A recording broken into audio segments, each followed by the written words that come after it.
What is GMO? GMO. What does that stand for? It stands for Genetically Modified Organism. So what are they? They are organisms that have had their genetic makeup artificially altered in laboratories through genetic engineering techniques. Scientists manipulate these organisms in order to create and introduce new traits or characteristics into the organism that are not occurring naturally. GMO foods are foods that have been altered at the gene level and have been treated with antibiotics, synthetic chemicals, and hormones. Hi, I'm VeRAWonica, and I'm a mindset shifter, I'm a life coach, and I'm a fuel style queen. And I'm passionately obsessed with food, or fuel as I like to call it. So how did GMOs start? GMO technology emerged in the 1970s as a result of advances in biotechnology and genetic engineering. Initially, GMOs were developed with the intention of increasing crop yields, improving resistance to pests, diseases, and enhancing nutritional content. It wasn't until the early 1980s that GMOs were introduced into the mainstream public conventional grocery markets. Today, GMOs are found in almost every grocery store. So in reality, this GMO food is being created in a laboratory by taking genes of a DNA from one species and crossbreeding it or transferring them into those of an entirely different species. So how did GMOs get allowed into our food and into our food system? GMOs were seen as a solution for food security and farming efficiency challenges. The gene manipulation technology was therefore passed by the government safety and environmental impact assessments because of the agricultural industry's desire for more efficient production methods and a need for an affordable and diverse food product. The EPA, Environmental Protection Agency, part of the government, does not ban harmful toxic pesticides, which are putting bees at risk for extinction. So let's take salmon for an example for those non-plant-based foodies. It takes a natural salmon 3 years to come to market, whereas it takes approximately 16 months, half the time, for a GMO salmon. And by the way, it does not have to be labeled as GMO.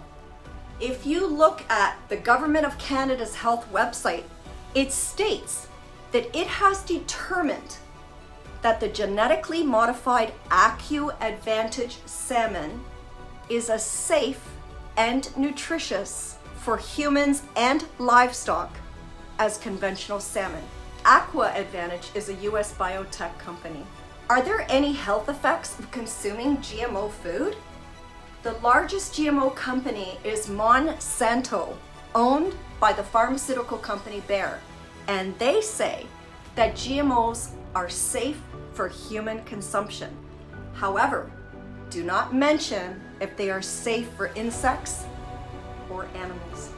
Spraying chemicals, toxins, herbicides, specifically glyphosate, which is classified as a probable human carcinogenic, is harmful. There have been many known health risks, such as allergic reactions, antibiotic resistance, tumors, and unintended harm to humans, insects, and animals by the consumption of GMO foods. There is a huge environmental impact of GMO crops on insects, such as pollinators like bees, as I mentioned earlier, and the overall biodiversity of ecosystems. The animals are being fed GMO crops. and are becoming ill, and their meat and their byproducts are being sold for human consumption. GMO crops have unforeseen impacts on the environment, such as the potential for cross-pollination with non-GMO plants and the development of superweeds, which are resistant to herbicides. Some GMOs are engineered to be herbicide resistant, and that can lead to increased herbicide use and potential environmental contamination. This ultimately diminishes agricultural biodiversity, making ecosystems and food supplies more vulnerable to pests, diseases, and climate change. The product Roundup Ready, or simply called Roundup, has a trait bred into soya, corn, and cotton plants. Remember those three foods: soya, corn, cotton. GMO farmers are allowed to spray glyphosate-based herbicide Roundup for weed prevention. Please do not use Roundup to get rid of weeds, especially dandelions. They are the most powerful plant on this planet.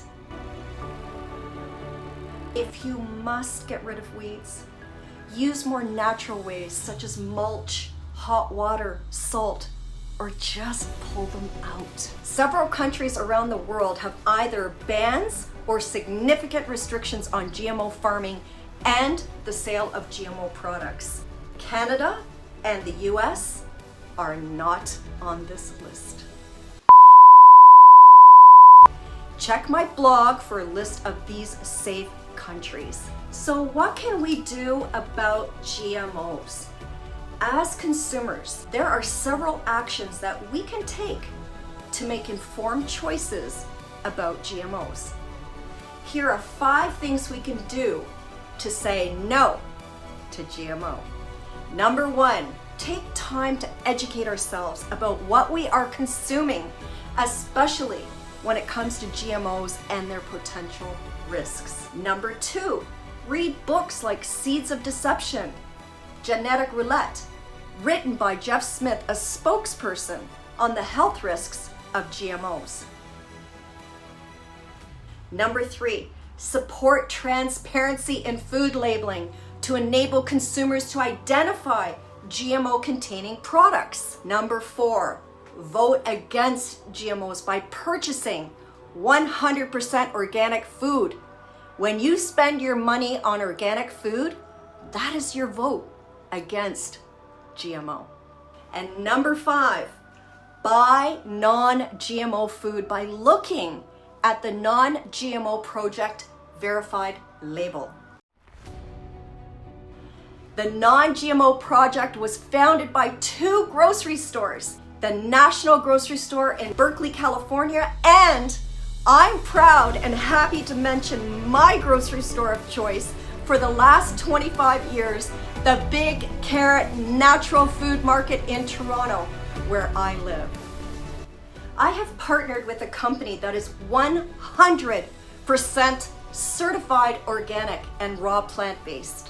The product that I mention in my blog, and I've also put a link down below, can help flush out harmful toxins and support good bacteria and protects our microbiome from GMO damage. When you order this or any other of these products, you will receive 50% off on your first order. Remember, your health is your wealth.